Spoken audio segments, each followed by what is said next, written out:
الامانه. ارجوكم حافظوا على بلدكم.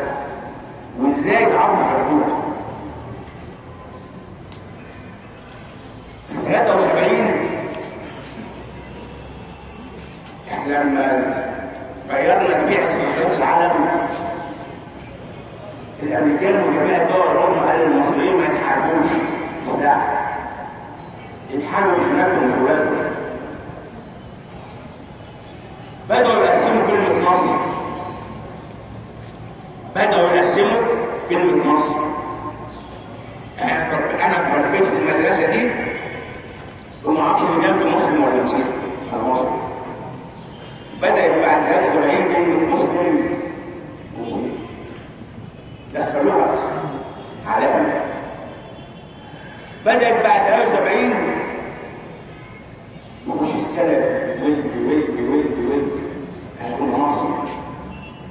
بدأت بعد 73 شفنا الابن اللي بيكفر ابوه وبيكفر امه وبيضرب الكثير.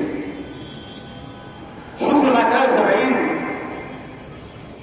الضرب يتكفر عشان اللي يفضل غلط.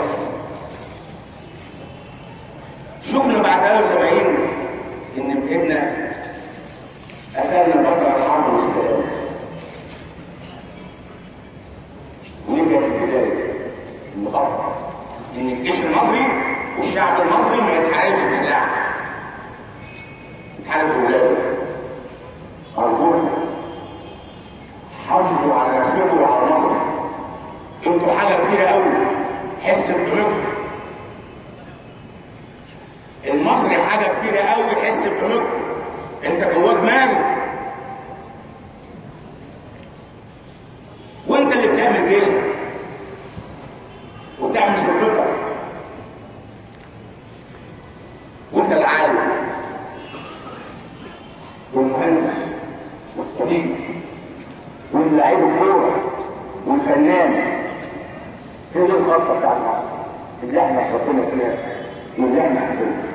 هو ده المصلح اللي فينا بندخله والناس فيه واحنا طلبه من غير ما حد يقول حرام ولا حلال.